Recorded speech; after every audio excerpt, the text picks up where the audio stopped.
Now, this is your information. First of all, it is within your conscious mind. The pendulum will be a method of allowing you to view conscious material that is not structured to recognize beliefs. I want you to understand that, for the reader does not have the benefit of my talking to him personally in this way. The belief is conscious. You are well aware of it, but you are not aware of those that cling to it. The belief is that you do not communicate well with your mother. Hinged to this is the belief that this felt lack of communication is wrong, and that for anything wrong, you should be punished. In taking dictation for this book, you are helping us communicate with many people, while at the same time, you feel that you cannot communicate with your own parents. These beliefs working together then bring about a strain in the hand that does the writing. Quite simply, you want to express through the sessions these ideas in which you so believe, and yet you feel or believe yourself guilty for doing so when you cannot describe the same ideas to your own parents. The conflicting beliefs then cause difficulty in the method. The hand's motion is not as automatically smooth as it should be. To Rupert, you often write notes, saying things easily and beautifully that you often find difficult verbally because of your belief. So this evening you feel guilty in reaching others through transcribing the notes when you believe that you could not reach your mother vocally. So the method becomes involved with your beliefs. I am giving you this to show how beliefs work. You also believe that your main method of communication is painting, and here you are taking notes as a form of dissemination instead. This would not be involved particularly were it not for the fact of two subsidiary current beliefs that conflict, having to do with the weekend. One, that you should be in Rochester as you were, dealing vocally with your mother. And two, that you should have been here, reaching out to the world at large through your painting. Instead, on your return, you are communicating to the world through your notes, a choice you made consciously, but without being aware of the other contents of your conscious mind and the conflicting beliefs. Do you follow me? These mentioned beliefs are obvious enough when I tell you of them, but their opposing natures gave confusing data to the body consciousness. Right and do not right. The idea of punishment, the belief in it, also enters in. You do what you decided to do anyway. Have the session, but by punishing yourself with your own personal interpretation. Your mother's condition, you believe, involves a lack of communication. Your brother told you about her occasionally faltering speech.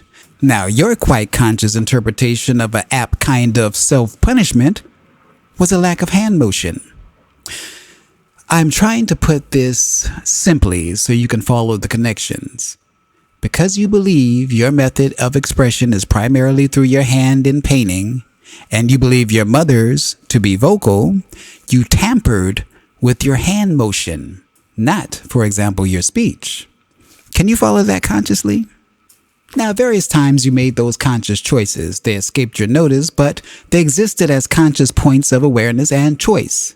Rupert has recently been in the process of recognizing some beliefs that he wants to get rid of. He has been loosening them so that they rattle around in his consciousness. He is becoming aware of them. They are not as invisible as they were. He is facing many of them for the first time. You should both become equally aware and consciously and alertly aware of the beneficial ideas and their importance in your lives. And this will be a portion of the book for others also. Tonight, Rupert was exhausted in one way from comparing your joint beliefs with those of your brother's family, of checking his own body beliefs with theirs and seeing where his were detrimental, but also from contrasting his personal psychic and creative abilities with theirs. And that exhilarated him. The result was that he felt both exhausted and exhilarated. I saw to it that he became aware that I was working on our book this morning. Ideas about it came into his consciousness. In the past, he did not believe that such bleed-throughs should occur. And so, in his experience, they did not usually emerge. They were there, but his belief prevented his recognition of them. I will from time to time give subsidiary material for Rupert and also for you, implementing a chapter in the book for your personal use. It is vital that you realize you are working with beliefs in your mind, that the real work is done there in the mind, and not look for immediate physical results. They will follow as surely and certainly as the bad results followed, and this must be a belief that the good results will come. But the real work is done in the mind.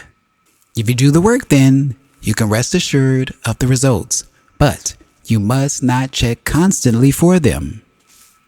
Do you see the difference? This marks the end of Seth Speaks, The Nature of Personal Reality, Chapter 4, in our Part 19. What did you think about this particular passage? Please leave it in the comments below. I'll be breaking down this video in 4 parts as I did last week in the previous video, so stay tuned for that. Don't forget to like, subscribe, and share. And until the next time, thank you for watching. Thank you for listening. I am Tony Victory, a wolf uncaged. Until the next time, peace. If you found something in this video that sparked a thought, shifted your perspective, or just made you feel more grounded, consider showing some love by buying me a coffee. It helps fuel the channel, keeps the uploads coming, and lets me know that the content matters to you. The link's right below in the description or on my channel banner. No pressure, just appreciation if you're moved to support. And as always, thank you for watching, thank you for listening. I am Tony Victory, a wolf uncaged. Thank you. Peace.